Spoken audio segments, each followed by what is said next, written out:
एक कथा आपको सुनाते हैं, ध्यान दे के सुनना, बहुत प्यारी कथा है। किसी एक क्षेत्र का ही नहीं, किसी एक राज्य के ही नहीं, आज से लगभग महाराज जी 500 वर्ष पूर्व इस भारतवर्ष में एक बहुत महान पंडित हुए जिनका नाम था स्वामी पद्मनाभाचार्य जी महाराज। और वो एक विषय के जानकार नहीं थे, वो बड़े सब विषयों के जानकार थे। उनके लिए कहा जाता है कि उनको साक्षात सरस्वती ने आकर के दर्शन दिया था महाराज। उनके लिए बात प्रसिद्ध है महाराज जी कि उनको सरस्वती ने प्रकट होकर के दर्शन दिया था।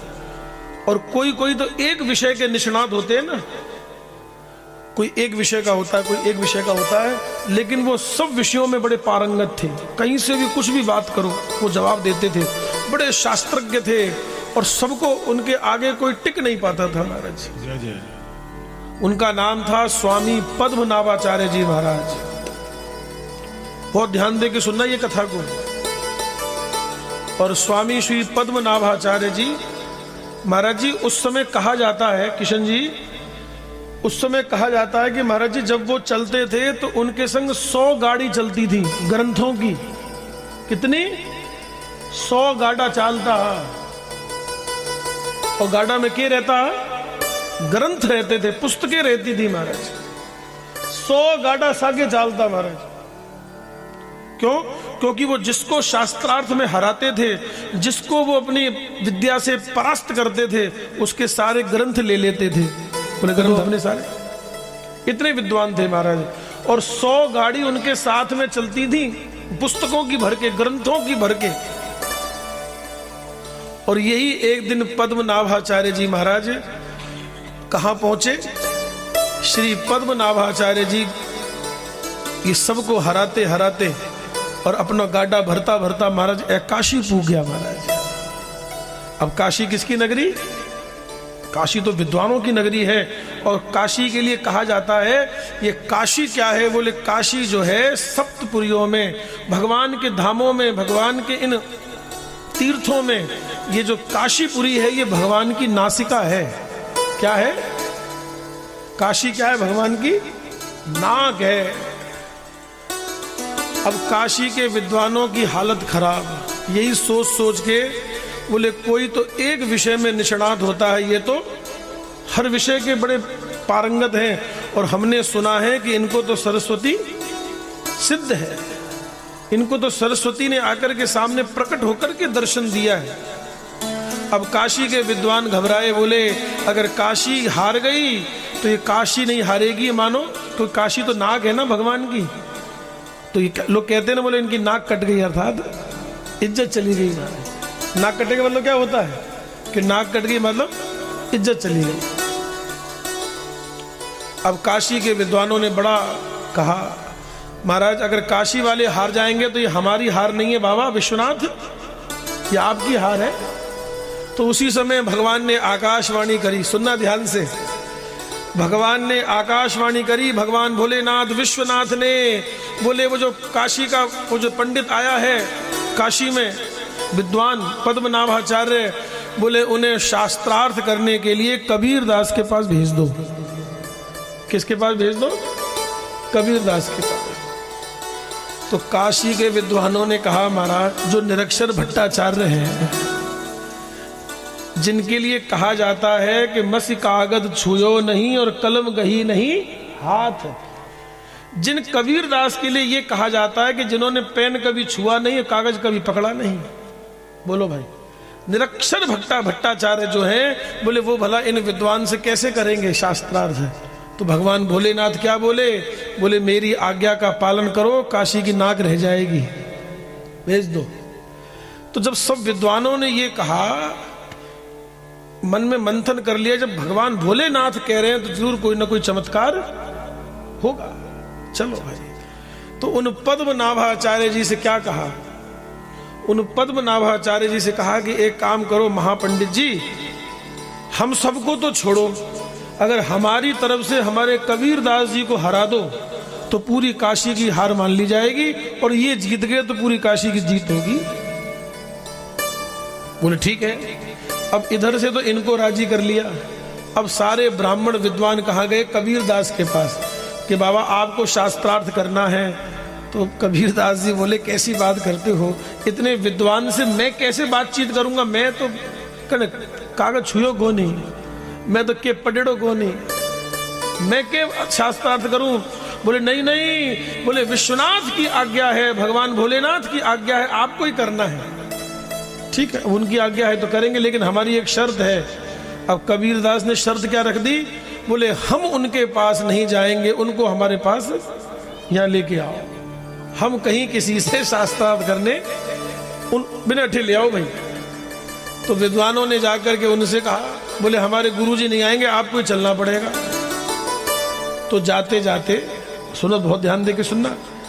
तो पद्मनाभाचार्य जी ब्राह्मणों से पूछ रहे थे कि तुम्हारा गुरुजी कितना पढ़ेड़ा है, कितना पढ़ा लिखा है?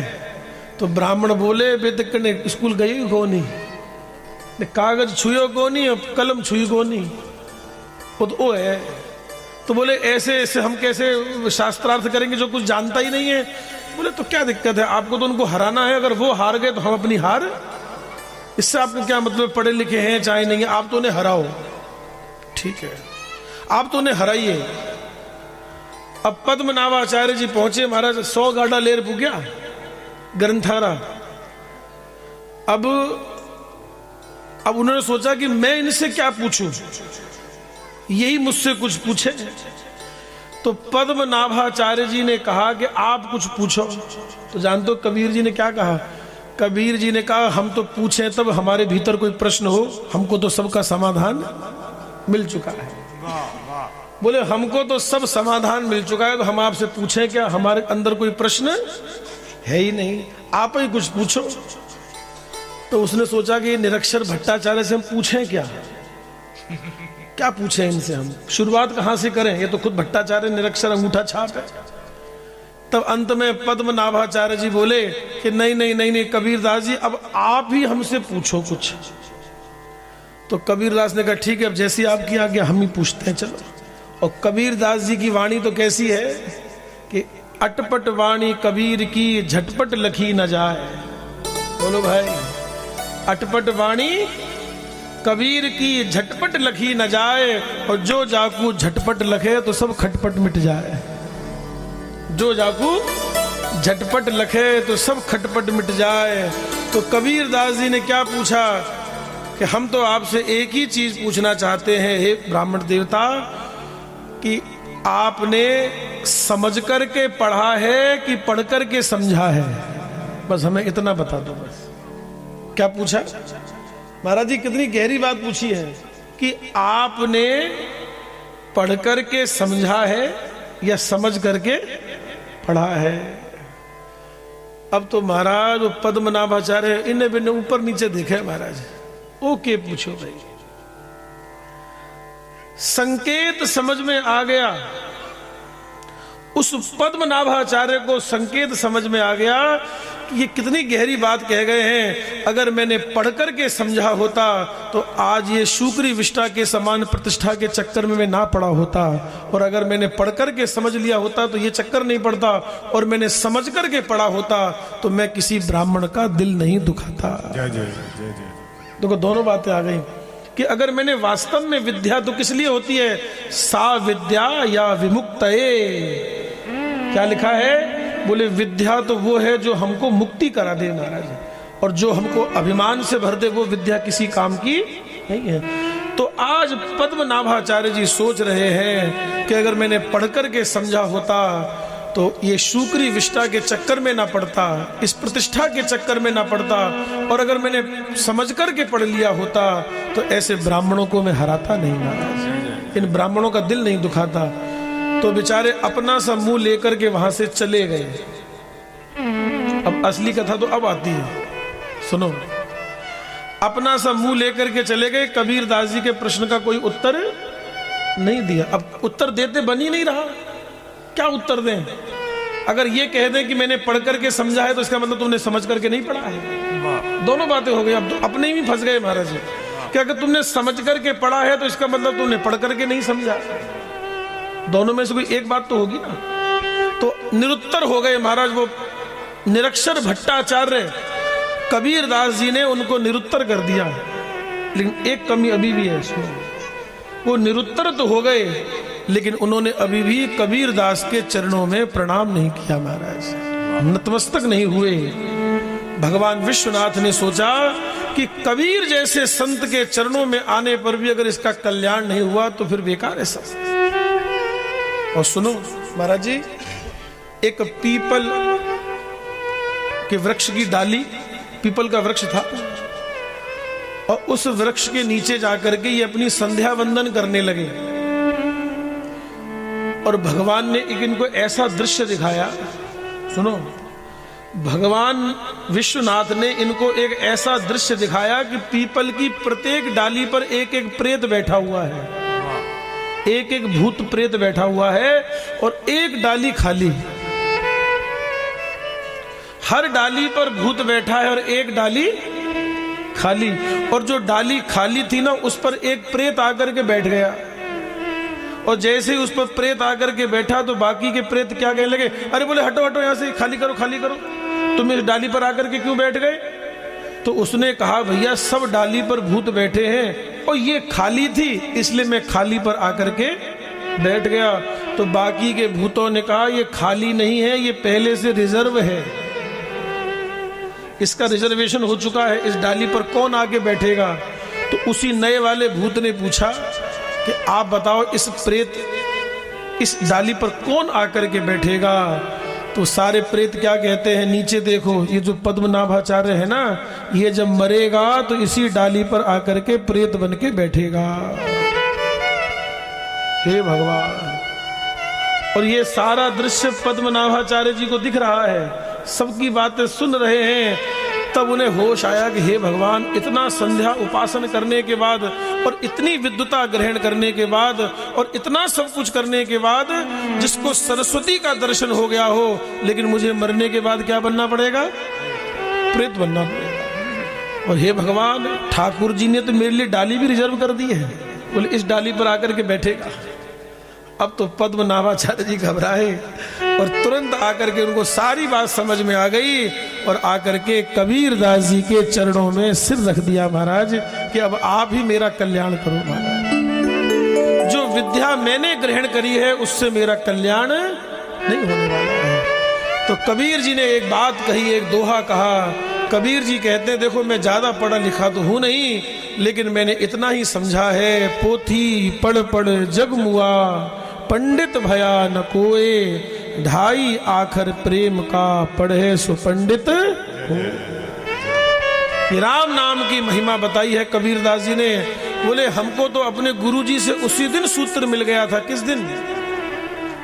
बोले कबीर दास जी,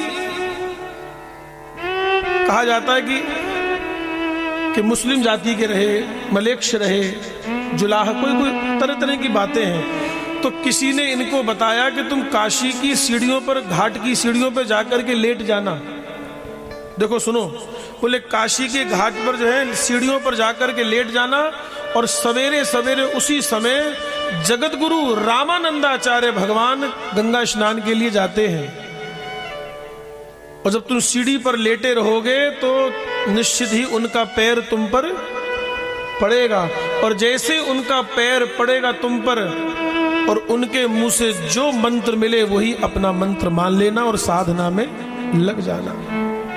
और काशी में घाट पर जब जगत गुरु रामानंदाचार्य भगवान गंगा स्नान के लिए जा रहे थे और ये सीढ़ियों पर लेटे हुए थे। अब बोलो सुबह 4 बजे क्या दिखेगा भाई कि सीढ़ी पर कौन पड़ा है कौन नहीं, वो तो अपनी मस्ती में जा रहे थे। और जैसे ही उनके ऊपर पैर पड़ा तो पैर मुंह से क्या निकला? राम राम, कौन है? तो कबीर दास जी को अपने गुरु के द्वारा दिया हुआ मंत्र मिल गया कि मुझे अब जीवन भर किसकी साधना करनी है? इस राम नाम की साधना करनी है। बोलो भाई, कबीर दास जी कहते हैं मुझको तो जो कुछ भी ज्ञान हुआ है वो सब किससे हुआ है? इस राम नाम से हुआ है। हाँ हाँ, हे ब्राह्मण देवता, आप भी राम नाम का आश्रय करो, क्योंकि इससे बढ़कर के और कोई साधन नहीं है महाराज, इससे बढ़कर के और कोई साधन नहीं है।